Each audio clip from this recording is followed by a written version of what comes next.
I know that I did everything in my power as an individual, as a scientist, as a learned person, to find a logical explanation for what I witnessed and photographed. I have yet to find it. If anything, it has opened up a whole new world to me that I never knew existed. It's time we get this out in the open. Address it, accept it, and study it. When there's a documentary that shows that there's a whole bunch of us that have managed to suspend our disbelief long enough to listen to each other and to inquire and to share, that it really brings the sharing closer. And more people will come forward and share. And pretty soon it'll be a groundswell. The whole purpose is to educate people, educate young people, because there'll come a time where they're going to have to deal with this, and it shouldn't be through fear. I'm excited that children might have the chance to really examine data themselves, to not be convinced by the opinions of people before them, positively or negatively, but to really have data that they can start making their own decision. We have to learn it at all generational levels, and bringing the children up to understand these phenomena is vital.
It's important that children know more about UFOs so they know more about other living beings. If I saw a spaceship hovering over, I would be ecstatic.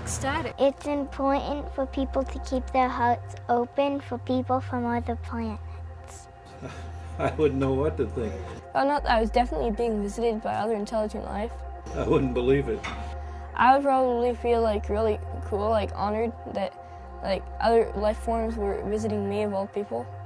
That would be proof that there was some other life form. They aren't the same as us, but nobody's the same as anybody. I would freak. I would just freak out. I guess excitement, you know, what's this gonna mean?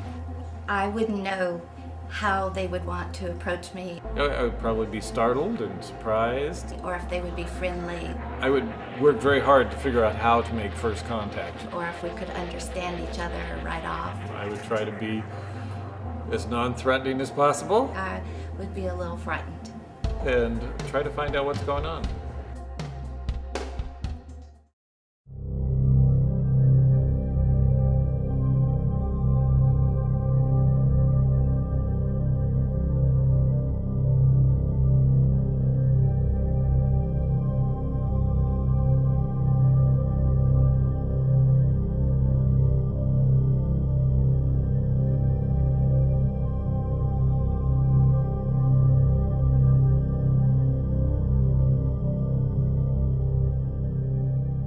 In 1995, both my husband and I witnessed 3 amber orbs in a triangle formation, one on top and 2 closely aligned underneath, very close to our home, about 100 yards from our home, hovering above a private desert area.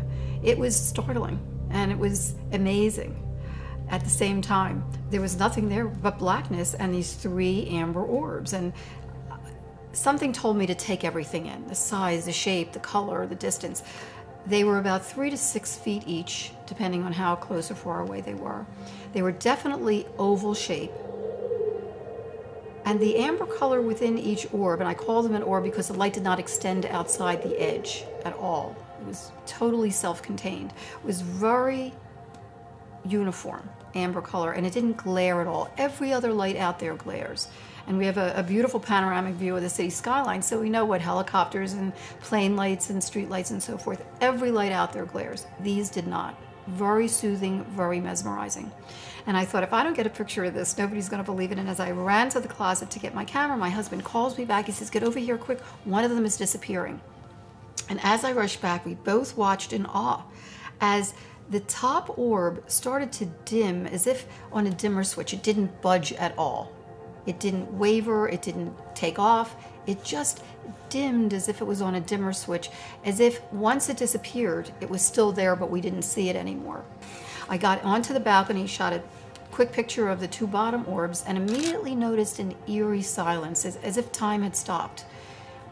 It was quite extraordinary. And as I'm staring at these 2 bottom orbs, I have to admit, it seemed that there was intelligent presence staring back. The thoughts going through my mind were, who are you? What are you? Do you know that I'm here? I'd love to meet you.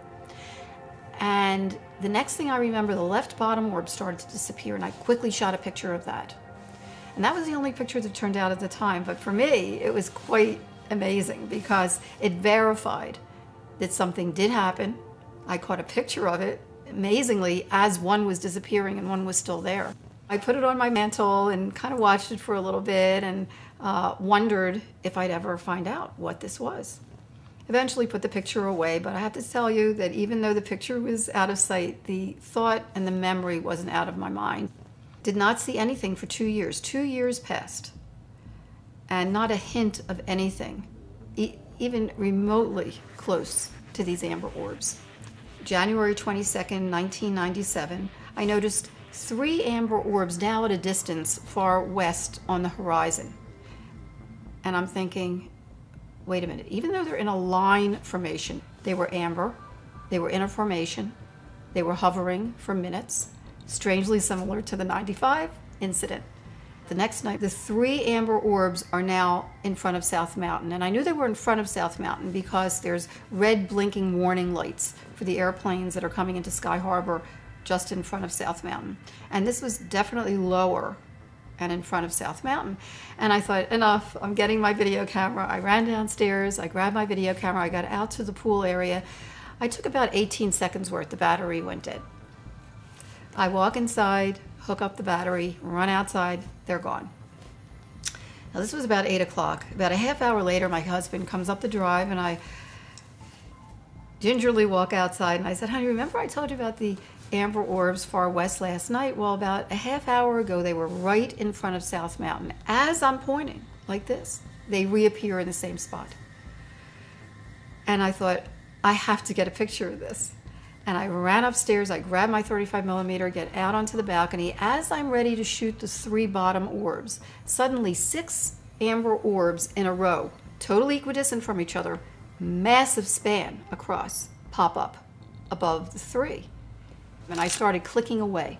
I happened to get 6 pictures in a row. As the 3 bottom orbs were disappearing, I caught this top formation, which, by the way, in retrospect, was in the same location and the same formation as 2 months later on March 13th, 1997, during the mass sighting.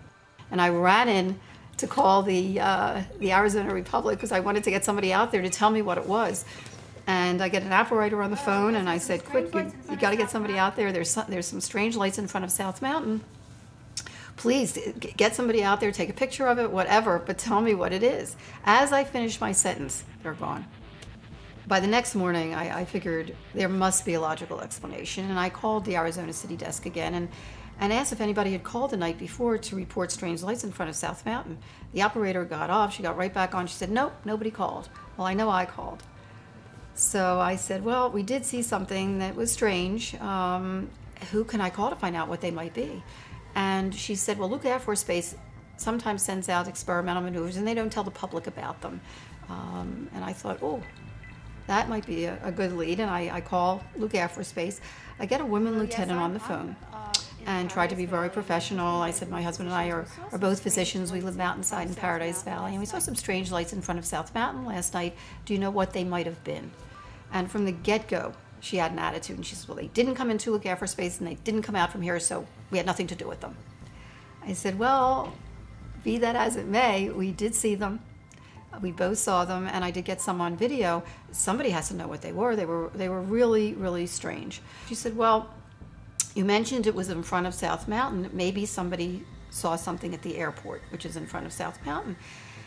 And I thought, oh, that's a great idea. So now it was a mission. I had to find out what this was.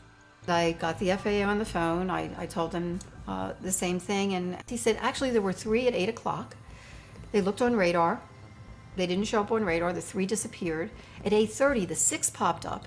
The air traffic controllers at Sky Harbor Airport saw it, saw the same lights, but did not see them on radar.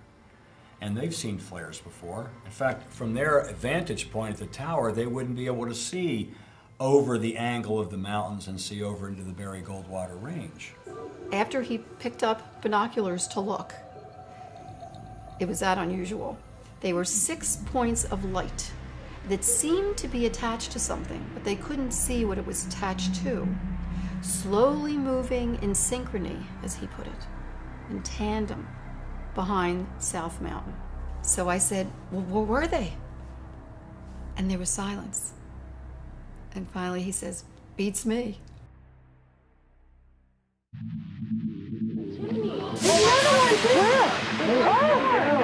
Major sighting here. On the 13th of March. Weird happenings in the skies over Phoenix recently. And no one seems to be able to explain what it was. Suddenly 6 amber orbs in a row, totally equidistant from each other. There are another 10,000 Arizonans who saw the Many same investigators thing call it the largest sighting ever. The availability of witnesses was extraordinary. The data speaks for itself. Plus, I have photographs that cannot be explained or denied. Thousands of people saw more than stars in the night sky. The mystery remains unsolved and controversial. Last night, shortly after 8 p.m., hundreds, maybe thousands of Arizonans reported seeing a triangular-shaped object with 3 distinct lights. People say they saw strange lights all over the state. There was nothing there but blackness and these 3 amber orbs. The people who saw the lights will say the lights were orange, they were bright, and they were big, and they were like nothing they've ever seen before. And there's been no official explanation. This didn't look like anything I'd ever seen in my life. Eyewitnesses who saw it say it's like nothing they've ever seen before. On March 13th of 1997, I had left law enforcement and I pursued private investigations work. And I happened to be at 27th Avenue at Van Buren doing some paperwork. I just would look up every now and then, and I remember I was writing my report, and I just looked up and something kind of caught my eye, because it seemed just to kind of be floating and just, just a constant speed, but nothing that I could associate with. I went outside, it must have been around 10-ish, and I'm looking off towards the north, and kind of coming in directly at me are these 3 enormous lights, and they are moving incredibly slow. And this really piqued my curiosity. That evening, the hospice volunteers and I were out on the patio discussing our patients and discussing the work that we were doing with hospice. And we were so engaged in conversation and looking at each other in the eye that all of a sudden, when somebody in our group said, "Oh my gosh, what is that up above?" we all looked up at the same time and saw this amazing, huge, dark, silent object that appeared to just be right over our heads. It was awesome. I mean, we were telling ourselves not to blink. It was very close to the ground. It was just like floating over the housetops. Pilots tell me when they make the left turn to go towards the Salt River to the north that the altitude is less than 3,000 feet. The object I saw and my wife saw went under this plane. The first thing that struck me is that they were just in a V-shaped formation. Well, it's at night, and guys wouldn't have been flying in a V-shaped formation, in a VIC. We'd call it a VIC. So they would be in a VIC, and then all of a sudden I realized, wow, I don't see any navigation lights or anti-collision lights. So now I'm looking at 5 lights passing overhead silently at a very slow rate. And it also occurred to me that they were flying too slow to stay in the air if it was an aircraft. Many of the witnesses to the March 13th event described a V formation of 5 lights with 2 lights trailing. In fact, there were a couple of witnesses that described the 2 lights docking and undocking onto the array of 5 lights. Now here we have in Dr. Kitei's photographs a full 2 months before the Phoenix sighting, we have 5 lights in a V formation and 2 trailing lights. So obviously this object was around for a long time before then, just something made it decide that it was going to fly over the entire state on the night of March 13th. We could not see the whole object from front to back, from side to side. It was so big. I would gauge this object to be several football fields. I mean, like a mile, maybe more than a mile, maybe even 2 miles. It was huge. And it just kept going over our heads and going and going and going. And it seemed like we could actually just reach up and touch it. It was so low. I like to use the old peace sign, you know, stretch it out. But it was something like this. And as it passed, all we could really see was the left wing of the craft as it passed in front of us. That was how low it was as it passed. And as it started to pass in front of us, I put my hand up to where the nose of the craft was, and I took my other arm out to where the end of the wing was, and it was well over 30 inches. And I said to my wife at the time, I said, that's a mile long. The lights did not move relative to each other. Had they been in a formation of separate aircraft, there would have been a slight relative movement I would have perceived, and they stayed pretty much just locked in position. So I'm pretty sure it was a single aircraft, wider than any other aircraft flying today. It was quite obvious to me this was not a conventional aircraft. As the craft flew overhead, the lights resembled can lights like you see in the ceiling, so fairly defined as circles in this V-shaped formation, but no harsh glare to them. What struck me was the sheer size of these lights. It was an orangish amber light, and it was so rich and lustrous, it's almost as if the objects seemed to be comprised of the light itself, which is strange. But imagine if you could, that light would have material property, the physical property. It was almost as if the orb was crafted out of light. They are absolutely perfect in every aspect of every geometrical aspect that could be observed. They were perfectly, uniformly round. They were perfectly, uniformly equidistant. Video doesn't do it justice. In real life, they're huge. They're amber. There's no flaring. They're like a ball. On the video, they flicker, they're white, they're much smaller. But nonetheless, the formations themselves are compelling. When it got directly over my head, and I mean, I'm talking dead center here, I was right underneath this thing. And I look up, it was like there was no filament in this thing. They appear to be in a canister. There was light swimming around in this shape or form. They didn't glare. They did not emit like a beam, like a floodlight, like landing light craft lamp. There seemed to be some depth to them. I noticed it was a triangle shaped, 3 huge lights, and they weren't beaming down like landing lights. They were just big balls of light, but very pretty. They blocked out the stars as they moved. You could not see objects beyond them as they would pass in front of them. In between these lights, though, it did seem somewhat denser. It seemed darker, like there was a shape or form going on there that was holding these things together. It was like looking through water. And if you've ever seen that little wavy motion and so forth, that's what that's like. What absolutely struck me as being eerie beyond belief, the immense size of this thing would have to be controlled by something that had a pretty strong engine just to sustain flight. There was not a buzz, there was not a hum, there was not a jet engine, there was not a prop engine, there was not a jet prop engine, there was absolutely no sound at all. Just three beautiful lights coming towards us. And it seemed to move effortlessly, just glided right over. This was one solid object, one craft, one big, large boomerang. Everybody that called me said the same thing. It was huge, it was slow, it was low, it was totally silent. They could see some lights, somewhere between 5 and 9 lights on it at any given time.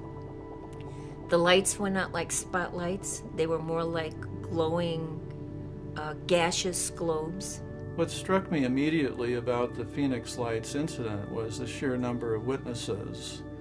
The availability of the witnesses. This was peak time for the comet Hale-Bopp that seemed to come out of nowhere a few months earlier. It brought thousands of people out of their homes in the early evening to see what the comet would look like as it got closer and closer. And when you think about thousands of people living along the most populated corridor of Arizona, outside on a very clear, quiet night, looking up purposely in the sky for a glimpse of the Hale-Bopp comet, when the phenomena passed right over their heads, 30 miles an hour. Some people did see it take off at a tremendous speed.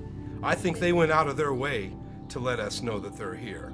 That was a parade that came right through Sky Harbor airspace, protected airspace, right through downtown Phoenix. When we first started getting the calls, it was more in the north area of Phoenix, and as the calls progressed, it was traveling central Phoenix and south Phoenix. Everyone described it the same way. It was 5 lights or 7 lights, V or wedge-shaped. It was low. They said very low. It was huge. People said it was a mile wide. Some people saw the lights attached to the V-shaped craft, but most of them did not see the craft. They just saw the lights in the V-shape. The one call that stands out most is a lady that lived on the base of South Mountain, and she said it flew literally over her head. She could see the craft, and I remember her saying it was silent, couldn't even hear a hum, and that one really, I really pictured the craft from her description. The objects that were witnessed were clearly, they were intending to be seen in terms of appearing over mass, the concentration of population of the whole state, coming down I-17 virtually from stem to stern. We're talking the entire state of Arizona, from as early as 5:30 p.m. all the way till as late as 2 o'clock in the morning. It was not one event or 2 events, but it was many events. 10,000 people approximately witnessed this, one of the largest experiences of this sort ever recorded. The Phoenix Lights phenomena didn't seem to be falsifiable in any way. It was being validated by most everybody that saw it. We had hundreds of calls. They were all saying the same thing. You could tell they weren't on drugs or drunk. They weren't kooks. They were legitimate people calling. We just couldn't believe it. Nothing like this has ever happened. I worked there 24 years. Never, ever had calls like this, ever. We found quickly that there was a complete cross-section in the Phoenix Lights witnesses of our society, from truck drivers to attorneys, doctors, lawyers, aerospace people, military. Air traffic controllers on duty who could see the lights but not see them on radar. We all were swamped with the strange lights in the sky calls. There were about 15 of us, and they all said about the same. We just said the same thing. We didn't know what to say. I mean, it never happened before. And, you know, we aren't trained in asking UFO questions, so we just tried to reassure them that, you know, we're doing what we can, which the officers are aware of it. I said, all right, the police helicopters are up, so we're doing what we can do. Just from what you read in the press accounts, I think they profoundly affected a lot of people. If you could have heard their voices, they just were astounded. When they saw those lights, they knew it wasn't something of this earth. It wasn't flares, it wasn't a helicopter, it wasn't anything they'd ever seen before. It was totally not of this earth. My emotion was that of just kind of wonderment and trying to figure out, what am I looking at? What am I seeing here? I wasn't frightened. I was just in awe of it because it was so abnormal. I don't remember anyone being frightened. They were just amazed and excited and like, unbelievable, what's going on?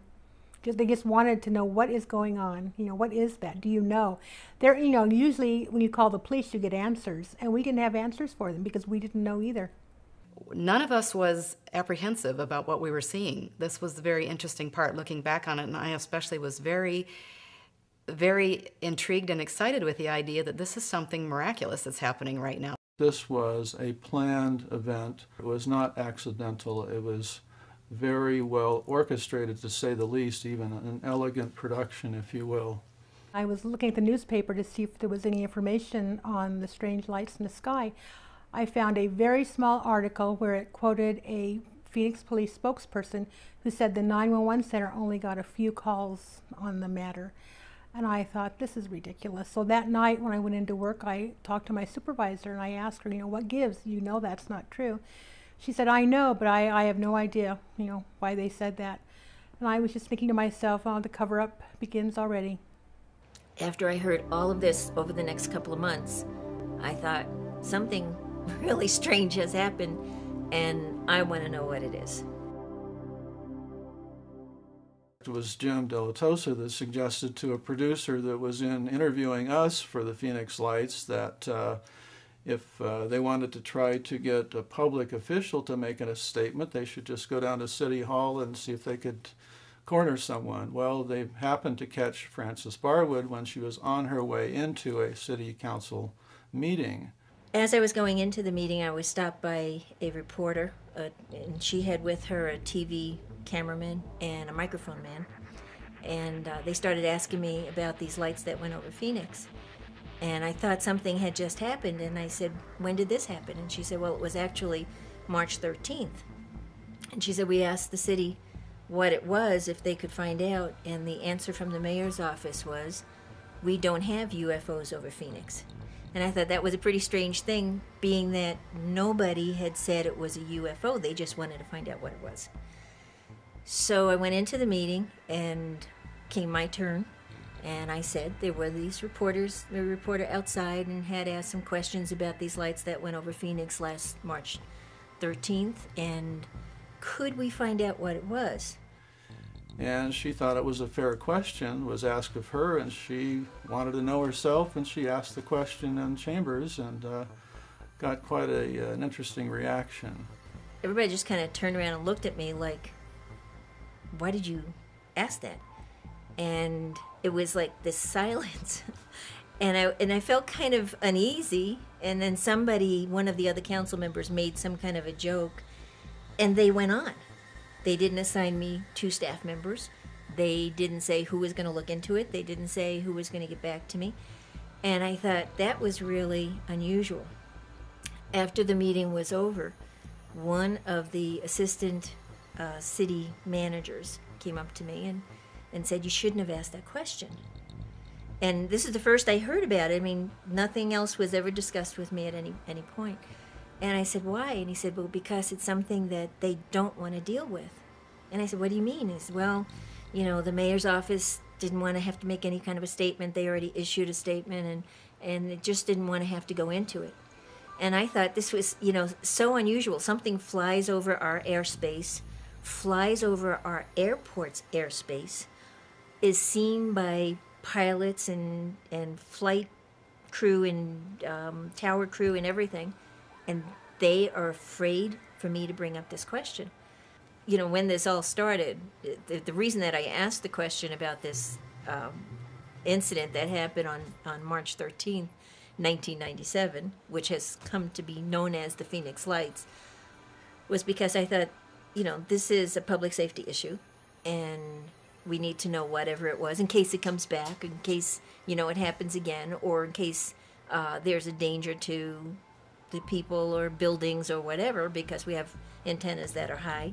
And I couldn't understand the negative reaction that I got for asking this, when I thought that was, to me, a perfectly innocent question. Well, as she was pilloried in the press and made fun of, the positive effect, however, was that hundreds of people came out of the woodwork and made phone calls to her office and her home. My answer machine at work totally filled up. Since they couldn't get any more calls into my office, they started calling other council members' office, leaving messages for me. They called the mayor's office leaving messages for me. We estimate we got several thousand phone calls. We decided to call back every single one of them. Over the next couple of months, I personally talked to over 700 people. Everybody but one, everybody but one told the exact same story. And the one was the one that they publicized, which was a kid who said he saw it and they were airplanes.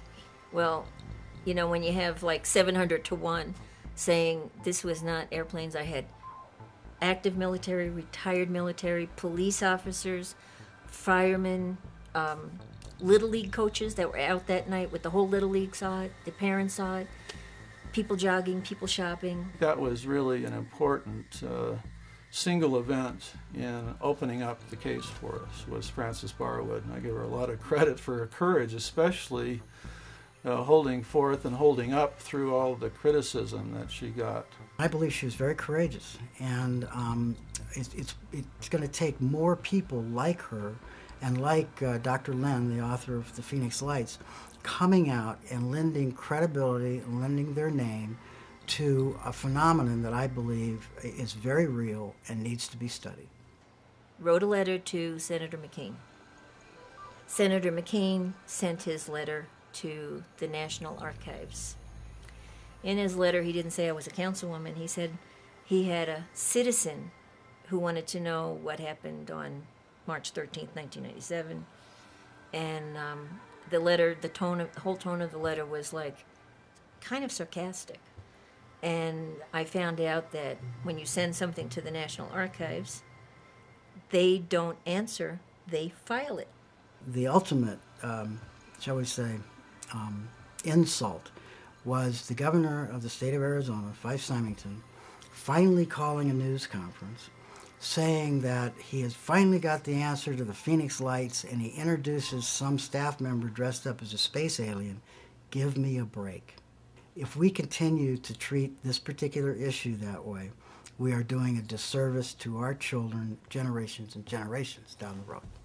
Right after his press conference, I started getting so many phone calls. People saying, I can't believe what he did, and, you know, this is serious. And it was very upsetting to a lot of people.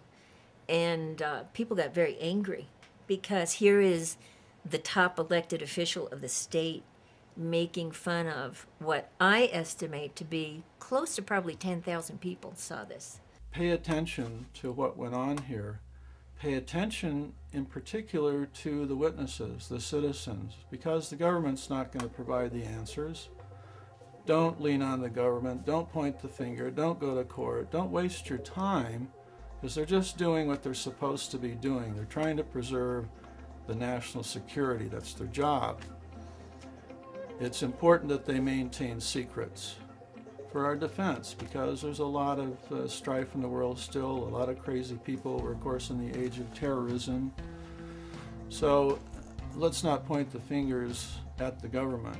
Let's open our arms and our minds and our hearts to the citizens who have extraordinary tales to tell. When they came out several months later, 5 months later, with the flare explanation, I immediately knew that that's not what we saw. That was just ridiculous. Flares go down, they don't float across the sky. Being in the military, I've launched those flares, and they were not flares. As flares fall, you know, up and down, they don't fall. Even in the wind, they don't maintain that altitude. Not one of my callers ever said that they were in a downward motion or flickering out. They were all the callers, they were traveling. Most of them just saw the lights, 5 to 7 lights. Some of the callers did see the actual V or wedge-shaped craft, and it was a craft, it was not flares. This is off of the video from Dr. Kitei, and we have the triangle formation again. You know, airplanes dropping flares would have a difficult time getting a perfect triangle time after time. The flares that the military claimed they dropped on the night of March 13th would be an illumination flare, which would provide light for people on the ground to see what the enemy might be doing. I do work with flare on a daily basis. They weren't flares. I knew they weren't conventional aircraft. Flares emit smoke, and the illumination from the flare would illuminate the smoke as well, so you would have a trail from the flare leading up. These lights up here represent aircraft flares. If you notice, they're not in any straight line. They vary in distance between each other. And if you look at the top, you can see the smoke. As the flare falls, it leaves a trail of smoke above it from the burning magnesium in the flare. Flares are moving relative to each other. They're moving at different speeds. The Phoenix lights are rock steady. When you're looking at these points of light, if you were trying to decide, are they part of a large vehicle or are they aircraft flares, what you would look at is the position. In this case, these points of light stay identical in relationship to each other. If they were aircraft flares, they would be dropping slowly and moving laterally back and forth relative to each other. If I do a histogram of frame 1, frame 100, frame 200, we're running video 30 frames a second. 1,800 frames a minute. So we have almost 6,000 frames. So I take every 100 frames, measure the brightness, see if it's changing. And if we built a graph over time, flares, the graph of the change looks like this. The Phoenix light, flat graph. I have footage of these objects from upwards of 20 minutes, so there's no way that it was a flare. The notion of flares and things was just so absurd once seeing the pictures that you discounted it immediately. And I realized it was a manifestation that there was intelligence trying to let us know we're here. Now, let's look at this. As we had more people come forward through Francis Barwood going public and asking the question, hundreds of people came forward through that, to a great body of case reports we had from Peter Davenport at the National Center. It was clear that I had to do a lot of field work if we were going to even begin to do the animation that we planned to at Village Labs at the outset. Let's try to recreate what went on to properly illustrate what the witnesses were describing. We've done motion studies of the different witness drawings, the different videos that we had, and built a scientific model that we then turned and moved it in as many positions as we could to find something that was either a formation of lights or lights on some object that no matter how we moved it, it fit with what was on the video and what the witnesses said. This is great to have Dr. Kitei's film, 35 millimeter film that she had shot in addition to the videotape and all the other people's videotapes. We had this high resolution film that I could scan the orbs at 1200 dots per inch and be able to then look at the orbs as a very large object. I can look at the very fine gradations that are out on the edge. I can look frame to frame to frame for changes, or that it's remaining the same. I have more data to deal with. It is my belief that very valuable information comes out of studying the color content of the entire picture and of every single light. What we're doing is looking at a composite image, an RGB image, and studying the nature of the colors that form that image. And they're not at all the same. You know, it's a real apples and oranges kind of thing. Yes. And I think this data is very valid, and I don't know that it can be easily refuted. When I had the experience of seeing some lights out in the distance, the first thing I did as a, I guess, inborn skeptic myself was just try to run through every possible solution that it could be. I ran my differential diagnosis of anything it could be. And what I realized pretty quickly was nothing fit. Nothing that I could possibly run through. It definitely wasn't flares. It wasn't airplanes. It wasn't streetlights. It wasn't something on the mountain. It wasn't anything that I could think of. And it also didn't make sense that they were saying it was helicopters flying in formation, because there was no sound. And even the most quiet helicopter still makes a sound. The key is here is everything we have makes noise. We don't have anything that's quiet. People will say, well, it was stealth. Well, stealth is radar evasive. It has nothing to do with what you hear. It's radar evasive, you know, not sound evasive. And the idea that we saw something that large and that low to the ground that was totally quiet still amazes me.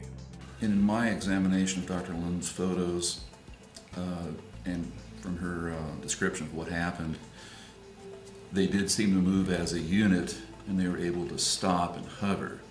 And I'm not aware of any kind of aircraft that has a hovering capability that's silent. I don't believe it's the military testing top secret craft. If they were to do such a thing, they would do it out of the public eye, not above a major city. If our government or a military contractor is making something like this, they made a big mistake in letting it get loose and fly out of control right through the center of Phoenix and air traffic, turn around, flying through military bases. If this is some sort of secret aircraft by one or more military organizations, they shouldn't be going around having it displayed in Phoenix and having it displayed in Mexico and having it displayed in other parts of the world and then making believe that it's not present. If it's going to be visualized and it's going to be photographed, then people should stand up and own it. My initial supervisor, when I first arrived here at Luke, he was here in '97 when the incident occurred, and he remembers that 2 jets were scrambled from one of the squadrons on Luke. Now, as far as I know, nobody ever took a shot at it, except the camera. We had an insider's report, a ground crewman, who had to help one of the pilots from one of the pairs of jets that went out of his craft because he was so shaken up by it. One of the pilots stated that they have a visual on it, they've got gun camera film of it, they have no radar tape of it. It scared the hell out of them. Allegedly, a crewman from Luke Air Force Base called the UFO Reporting Center, Peter Davenport, about 3 a.m. that morning. Very detailed description of this mile-wide triangle craft traversing right over 7th Avenue and Indian School about that time as well. Nothing's ever been made public, to my knowledge, about instructions on how to respond to a sighting at the base.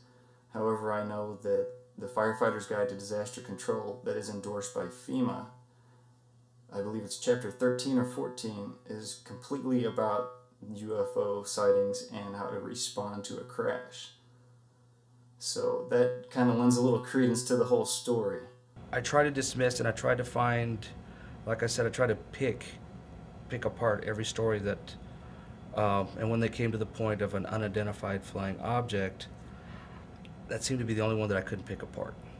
We kept saying, you know, what is that? What is that? And it wasn't until after the events happened and it disappeared to the south in the darkness that we went inside. We stayed outside for a couple seconds, and we went inside. And she sat on the couch, and I went to the bar, and I sit on a stool, and I took my glasses off, and we stared at each other for 5, 10, 15 minutes, who knows? And I got up, and I wanted to go back outside, and as I grabbed the door, I looked my wife right in the eye, and I said, we just saw our first UFO. And she looked at me back, and she goes, I know. It was just amazing.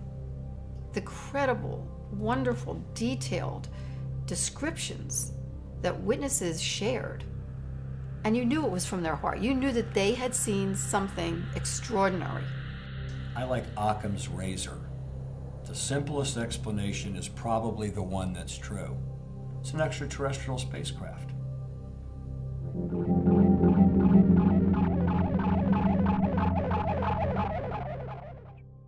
I'm learning that this is happening worldwide. What's going on here? What is this? There's amber orbs here in Belgium, amber orbs in formation in the Soviet Union, triangle formation in Illinois. There's a triangle formation in New Jersey. Many other countries, at least 20 other countries. Russia has been studying these phenomena for over 20 years, they admit, and their bottom line is that they feel they are unearthly. China has an elite group of scientists studying these phenomena. Japan built a museum. The government funded a museum so that they could promote universal peace. What a beautiful message. And just recently, Mexico, the Mexican Air Force has now come forward to say that they've had the sightings of these orbs around their aircraft, which, when you look at my pictures, are identical information and characteristics. When you test the Mexico orbs, blow them up big and look at them, they look just like the Phoenix Lights. Dr. Richard Haynes, a very noted PhD psychologist, has been studying pilot reactions to these orbs. In fact, he's also studied what they called Foo Fighters in World War II. The identical phenomena, these rigid orbs in formation, just like what my husband and I saw outside our bedroom window in 1995. They've been around a long, long time. Throughout recorded history, humans have been fascinated with the nature of light beings, of anomalous lights in the sky, which we sometimes interpret as angels, or we sometimes interpret as light beings, or we sometimes interpret as ETs, or we interpret as literally the shining God herself or himself. Maybe these things have been occurring all of the time and we just haven't been paying attention to them. Or we've been told, like in The Wizard of Oz, pay no attention to the man behind the curtain. There's way too much information, biblically as well as just religious writing, that talks about visitations, angelic presences, being taken up in a ball of light, Ezekiel's wheel. You could just go on, Bible story after Bible story talking about what was happening. Now, if we just start discounting witnesses and witness testimony, then we get in an awful murky place where we'd be tossing out probably 90% of the Bible. There are tons and tons of paintings and pictures from Europe from the 16 and 1700s depicting things flying through the skies. And part of that chunk of history is in acknowledging the existence throughout recorded history of phenomena like this and the roles that it have played in people's lives, and especially the, quote, native cultures who were open to receiving it. The Gila River Indian Reservation on this side of the Estrella Mountains behind South Mountain, where they report that they look up and see it all the time and that they've been seen there for hundreds of years. That's why it's called the Estrella Mountains, gateway to the stars. The name itself is symbolic. Historically, anciently, to the Native Americans, this is known as the crossroads here of the gods even. The Estrella Mountains, where the Phoenix Lights were seen, means stars. And those mountains were given that name because the Spaniards said that the Indians of the day said that's where their brothers would come and go, as if there's some kind of portal or gateway in the Estrella Mountains. And we have witness accounts, by the way, that suggest that very thing. The lights are called the Sky People. Some of the Native American tribes, everyone is very differently. Some of them go out to seek them, to seek their knowledge, to find out what they know. And even further, other governments like the Belgian government, the French government, the Brazilian government, the Mexican governments have now opened up their files on all of this and simply supporting what we're saying here. As far as our culture goes, we're way behind actually defining what I believe is a very real reality that a very high percentage of people have experienced. I saw the Phoenix Lights, and then I saw very large orbs at a later date, 3 or 4 months later. Beautiful color, amber, and knew that they were intelligences and felt the emotion evoked in me was one of great warmth. It has been reported many, many times that the witness felt that there was something in that light, a thought form, an entity, an intelligence, guidance and control that was behind it, knew that they were there. They could sense it, that they could feel it. That really set me on a journey for 7 years. The first 4 years of which I actually started looking for a logical explanation, for a source and meaning for what I had witnessed and photographed. The more I looked, the more I found. Such credible data from scientists, astrophysicists, nuclear physicists, astronomers, optical physicists, and on, that had been studying these phenomena for 20, 30 years. I had no idea. I've been involved in hundreds of UFO cases in in-depth investigation. Thousands of pictures that I've looked at, about 1,000 I've really examined in detail.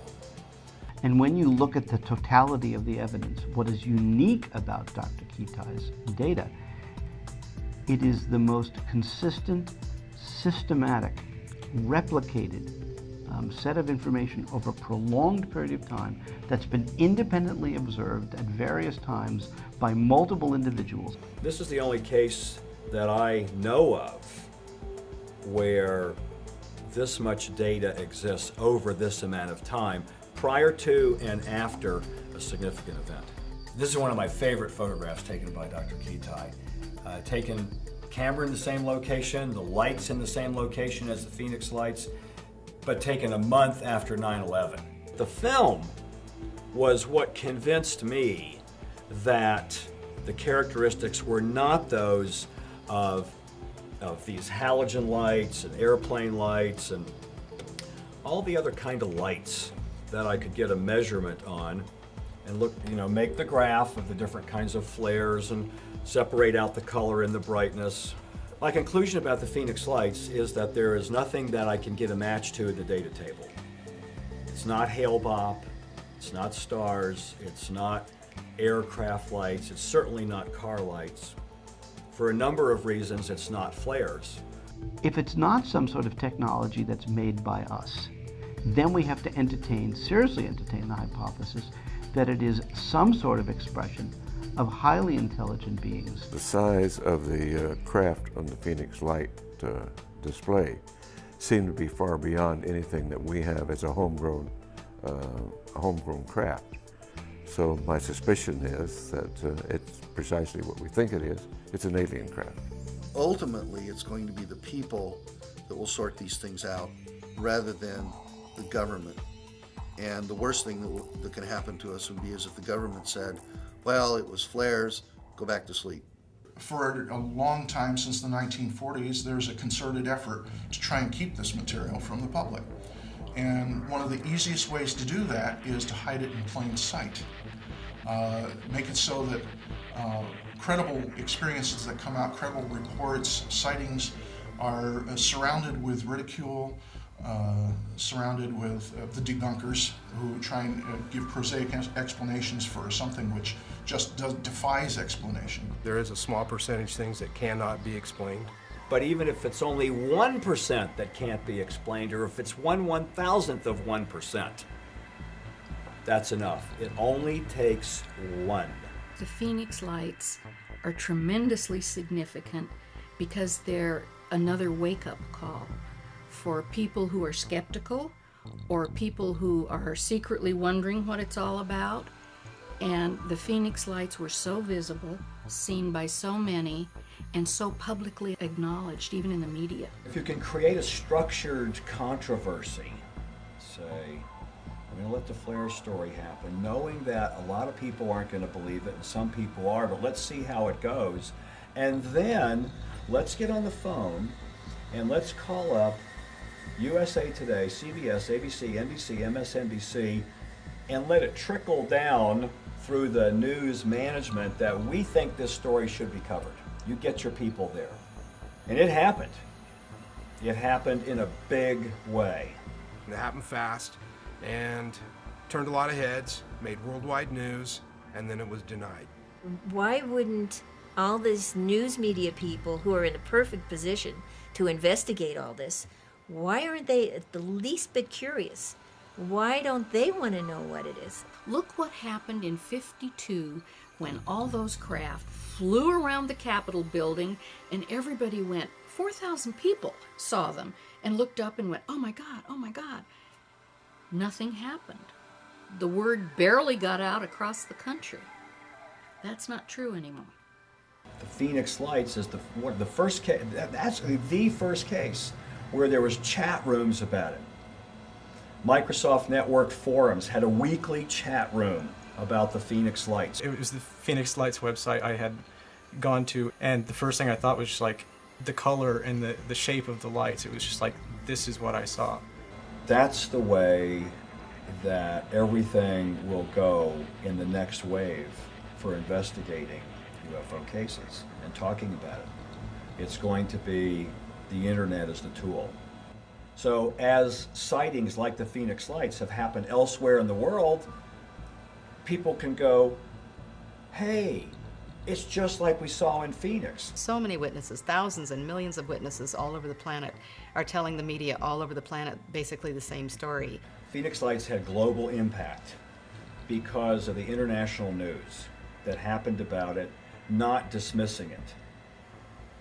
Not only was it a very significant mass sighting, many investigators call it the largest sighting ever, lasting the longest amount of time, seen by the largest number of people. Grand scale. But at another level, global media. It was all over the news everywhere for a long time, months and months. And then every year, it gets on the media again because there's something significant about it. When I first joined the military, I put in for Luke for the simple fact that the occurrence of 97, I was hoping to maybe see something myself. When the orbs returned in January of '98, I was on the roof of our building at Village Labs, having been on alert. Dr. Lynne called. We had been alerted that the orbs had been showing up the nights before. So everyone, the Phoenix Lights Video Witnesses Club, if you will, were all ready with their cameras in their various positions around the valley. When I first stepped out on my balcony and saw the two amber orbs to the southwest, I dropped my soda on the balcony and ran in to grab my video camera. And I put the spotter scope right on it, I zeroed in it, and it stayed right on it. And what was extraordinary is that light went off and it came on again over a 20-minute period, and it did not move from that position because it stayed fixed in the scope. I have to tell you, I was really deeply impressed by the display that unfolded.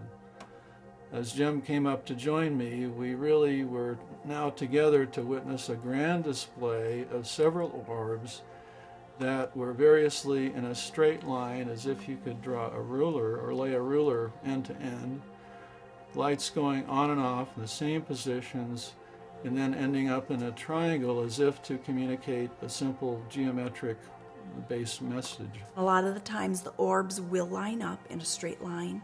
They'll move into patterns, mostly geometric patterns. Greater frequency of the triangular shape. It was impressive, and we both reacted as if this was an extraordinary event and certainly not a display of flares thanks to the military. I've been sitting out on the balcony every night since. I've got some good footage so far, and it's pretty compelling. I think society is influenced, of course, by Hollywood and the perception that, you know, there's this fear element and that's a natural response. Hollywood has really trained us to feel that aliens are scary and they're going to hurt us, and, you know, there's really no way to know what to expect except for what we've been trained to believe. Hollywood likes the violence. All the movies and all the E.T. movies, every time E.T. and UFOs and all this is involved, 95% of it's violence, where they're attacking us, they're killing us. So a lot of people has a mindset right here that, hey, those are evil people, those are evil beings, they're here to hurt me. And yet, I think that's the furthest thing from the truth there is. If I would see something in the daytime, big, huge thing coming flying over, I think I'd be a little afraid. When children especially saw this mile-long triangle craft, they were scared. Their initial reaction was fear. But as it slowly passed right over their heads, silent, gliding right over them, not only children but adults as well felt a connection to the phenomena, felt a calmness take over them. Nobody I talked to said I was terrified. What they said was, I was amazed, I was astounded, it was incredible, I was excited. It amazes me that we got to see something that large, that low to the ground, that slow, no visible means of propulsion whatsoever, no noise whatsoever, and it was able to stay up and it did no damage. If it were ours, the amount of propulsion needed to stay up because of our gravity, It would have destroyed buildings, houses, it would deafen people, people would have been wrecking cars. I mean, none of that happened. It was a totally friendly visit. No one was hurt, no one was scared. They didn't become blind, and nothing was dropped on them. Nothing had happened to me. Nothing had happened to anyone I'd known. Nobody was harmed. What most people experienced was this phenomenal sense of wonder and awe and appreciation for being alive and witnessing it at that moment. Once all these things came to my mind, I just thought, wow, what a neat thing. And that actually helped open up my mind to the rest of my life with a sense of wonder. Almost universally, people who have anomalous experiences with lights or craft or things that they see never recount it as fearful. Always recount it as filled with awe and wonder. Of amazement, of wanting to connect to these phenomena. Hopefully, as society matures a little bit more and becomes more comfortable about talking about these events, these beings, that fear will diminish. And I think if the fear continues, that's their choice. They're using that then as a defense mechanism to help them be comfortable with something they can't put a label on, something they cannot explain. If you're terrified of seeing something, and then you see something that you're terrified of, what are you going to do? Your own beliefs are going to color you to lead you to have a negative experience. So it's your belief structure that has prevented you from having the positive experience that's really there. When people recount an experience, it tells you more about them than it actually does about the experience. If they need to be angry, they usually vent annoyance and how dare they and that kind of thing. But over time and looking at it and comparing it with others, there is almost nothing really fearful about any of it. Imagine that you're an unearthly being. You want to communicate, you want to help. But if you appear, you show up in a seminar room, or you show up at the foot of somebody's bed, or you come down in lights, what's going to happen? You're going to frighten people. So how do you, if you could put yourself in their shoes, if there is a their shoes, how do you go about helping without frightening? It is important that people, at the very least, have an open mind. It is important that they are also very prepared and to deal with whatever happens. I discovered in my own research that these powerful types of experiences have happened throughout history in various cultures, but they're described differently in different cultures. One of the problems that a government or a church or anyone has in explaining the extraterrestrial situation is that it requires non-physical definitions in order to explain it. Both contemporary mathematics and contemporary physics acknowledges the fact that there are more than 4 dimensions. It's the most integrative of contemporary theories in physics, called string theory. It requires the notion of having 10 or 11 dimensions. And we typically can have a difficult time measuring things in 3 dimensions, let alone 4 dimensions, adding time. So just adding one more dimension makes all kinds of possibilities. Time travel, interdimensional doorways and gateways and things, that the rules would hold true interdimensionally for folks everywhere. Saints, angels, avatars, ghosts, intergalactic travelers all follow the same rules of interdimensional place hopping. We coexist. I don't think it's a planet far, far, far away. You know, I don't think that at all. I think we coexist. This is dimensional. We share the same space. We just don't know it. It wasn't until the quantum physicists started saying, hey, there's lots of realities out there, that we got any kind of backing and credibility at all. My remembrance, as I think back in the 60s when there was a lot of interest in this topic, is that there were so many reports that it was possible to debunk as frauds and people that were just completely unreliable. There also were a set that were never explained. God forbid that you'd go to an astronomer or to an engineer who's going to say, I'm not even going to bother because we all know for a fact there's no such thing. These people either made a mistake or they're lying.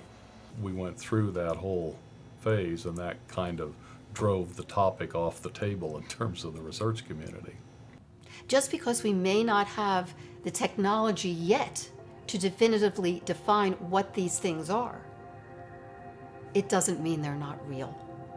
We may just be looking on the AM dial for an FM frequency. As a scientist, I think anything that's not understood should be investigated. You know, that's just what science is all about. To follow the data and let the data speak. And if the data takes us in areas where it needs and requires us that we change our mind about what we have been taught, what we believe, then that's what we need to do. We used to think the earth was flat. We now accept that it's round. We used to think that the sun revolved around the earth. Now we know it's the opposite way, and we've accepted that fact. We used to think that objects were really solid. Now quantum physics tells us it's mostly, quote, empty space. It's organized energy.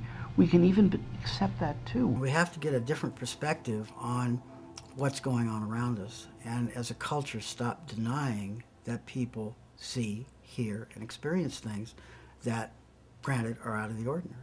There's going to be a time where they're not going to be able to hide it anymore. There's too much technology today. Too many people have video cameras and digital cameras and the internet to relay it all on. It's only a matter of time. There's healing here. I'm a physician, and I come to this whole forum not only now with knowledge that I've seen something personally, not only knowledge that I've sought out and found, credible knowledge, but also knowing there are many people that need to be healed, that need to know that they're not crazy, that it's not a mirage. I'm very relieved to be able to talk about it with someone who understands. You know, maybe I can get some answers. I'm credible, and I saw what I saw, and I'm not afraid to talk about it or to share it. I think it should be shared. One of the worst things people can do is keep it bottled up inside you. I think one of the best things you can do is to open up. There's nothing wrong with that, and you'll find out you feel pretty good about it.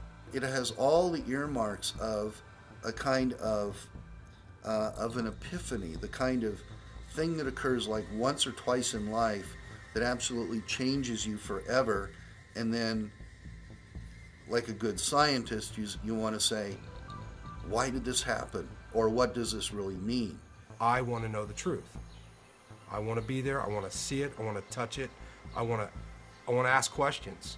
I would like to have some of the alternative explanations for things that occur to be explored further, so that our kids can actually have some hard data, some hard scientific empirical evidence that what's happening to them has a base in reality and is real, and that they're not crazy.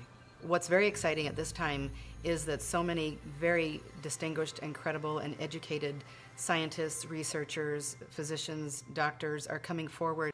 It so happened as when it was going on, I became aware of it and was listening to a blow-by-blow description and was consulted on it afterwards. And I said, well, I'm pretty sure you were looking at a very valid phenomenon. There's no question that there is a phenomenon, and for anyone to be still questioning whether there is a phenomena is deluding themselves. Read about it. There's certainly enough information out there if one wants to and chooses to. It is a choice. I would only tell the friends that that are trusted by me, and probably other people would make fun of me because unless they see it with their own eyes, some humans just don't believe things. Many people are not willing to look at something they've had no experience with. But the moment it touches them, they see something, their wife or spouse sees something, they at least start thinking about it. We're not the only ones here. In this big universe, there are a lot of other people. We just haven't met them yet. Of course, we're not alone in the universe, and there's too much out there for us to just be the only living beings in this universe.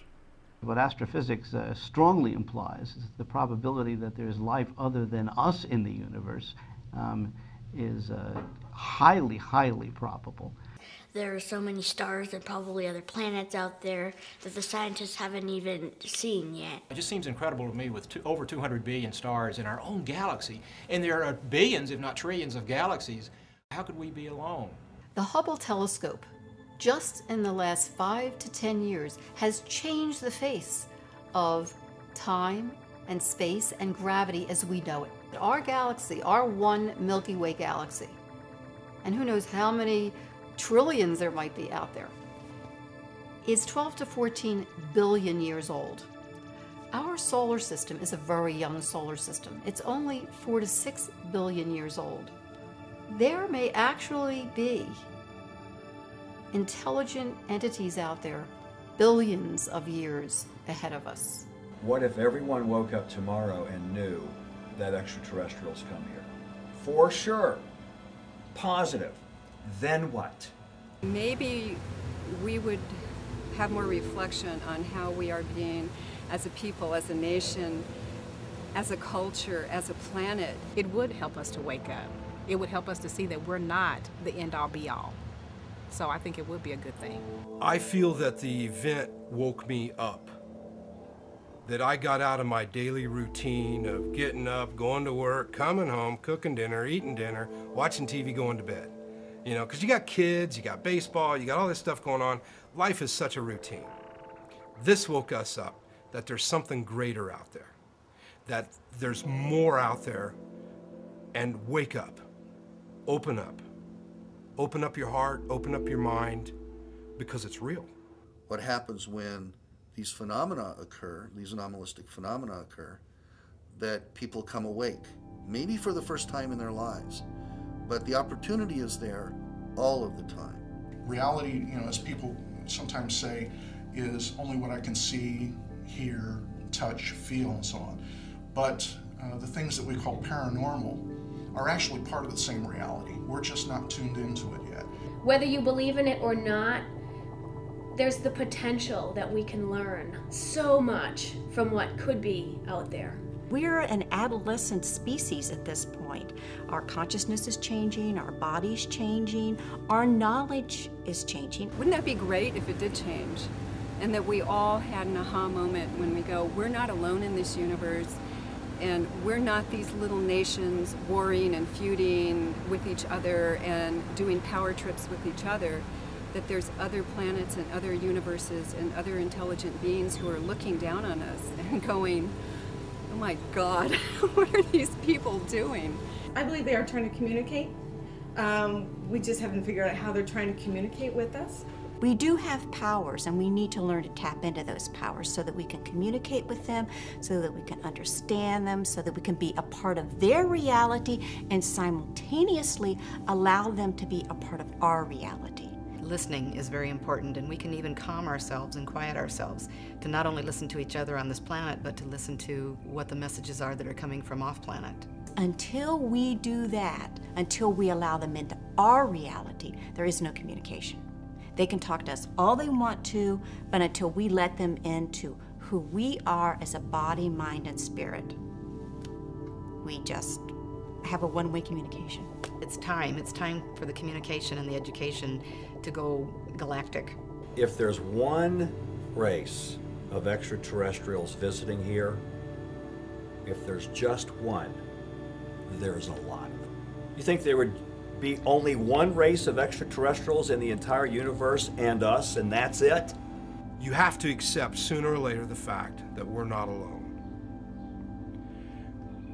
And once you accept that fact, then you're going to have to accept also the fact that there's many, many, many alien races out there, not just one.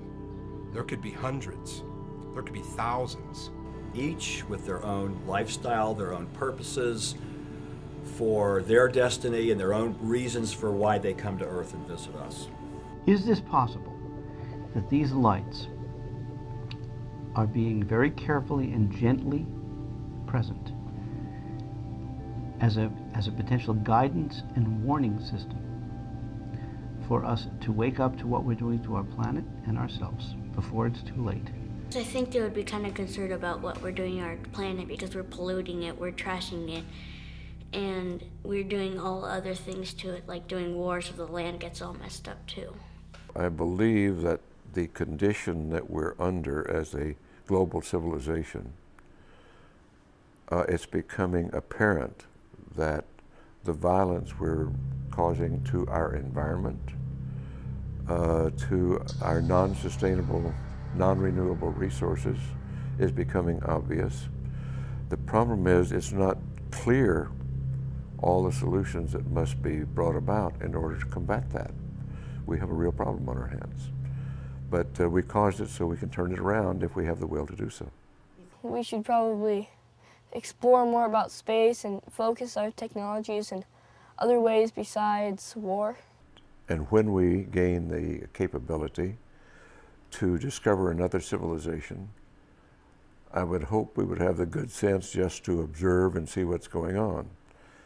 And I would hope that our visitors are probably doing just that. They come from all over the universe to come and check out this planet of these advanced beings that have free will, tremendous spiritual potential, intellectual capacity, evolving DNA happening at rapid levels, and they're rushing headlong to destruction. We're going to have to wake up. We're going to have to become knowledgeable. We're going to have to develop new science because we still don't know all the answers to the questions, who are we, how do we get here, where are we going, and our relationship to the cosmos. We're having trouble with our relationship with each other. We still use violence to settle conflict. And if we're to have a sustainable civilization, those behaviors must go away. And they're not going to go away until we change and find peace within ourselves. If we destroy this planet, the consequences do not just reside with us. The consequences are very, very galactic. So they're very concerned that humanity does evolve. Those that are really awake to it and realize that we are not alone, also realize that we are spiritual beings with so much positive potential to do good and to help make this world a better world. I think we're spiritual beings riding around in a physical body, and for a long time we've had to pay a lot of attention to just getting through the physical, and I think the spiritual has suffered, but we are in a spiritual renaissance right now, and I think the Phoenix Lights are part of that. There are very few things that are bigger and more important to every human being on the planet than the topic of this documentary, of the implications of what the Phoenix Lights represents. It was clearly no accident that this demonstration and parade, this extraordinary single category, single class event of the Phoenix Lights occurred. Multiple purposes, multiple dimensions, multiple impact potential, and I think we're only beginning to see the tip of the iceberg of the effect of what took place back in March 13th of 1997 here. Years later, it still gives me goosebumps. So I'm into it. I can't help it. It's a part of my life. It's a good part of my life. It's a good thing. The anomalous experience, whether it's seeing the Phoenix Lights, believing you've been contacted, having conversations with other dimensions, it doesn't really much matter. What matters is what you make of it and what you do with it. We're all here together for a reason, and we're all here together for a purpose. And what could the highest, greatest purpose of our being here be? And that would be to love one another, to be kind to one another, to be compassionate, to share our joy with each other, and to listen to each other. If we had the opportunity to listen to this information and therefore help our children and help the world grow before it's too late, and we didn't take the opportunity, it will come back to us. It's important that we look at our civilization, our place in history, use our tools of science for greater understanding, to promote the greater good, and that's what it's all about. I think We are in a pinnacle point of our civilization, and I think it makes a difference which direction we go next. Hopefully, we'll have contact one day if enough people are really open and realize that there is nothing to fear. I look forward to that.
It was all too symmetrical.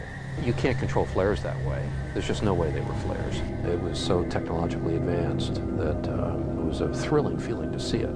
The lights were really brilliant, and it was just fascinating. It was enormous. It just felt otherworldly. You know, in your gut, you could just tell it was otherworldly.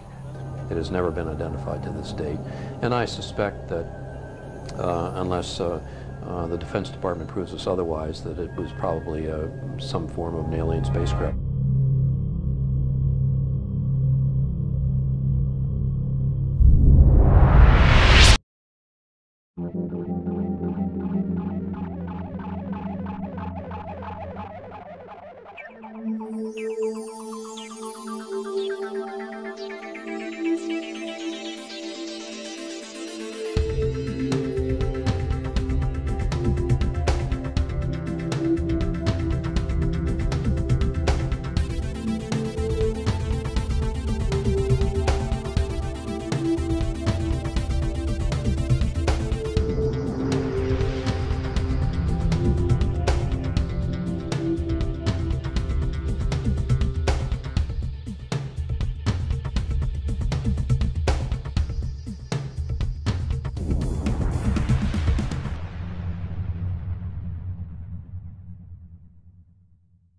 If a strange being came to my door, would I be scared? Would I be frightened?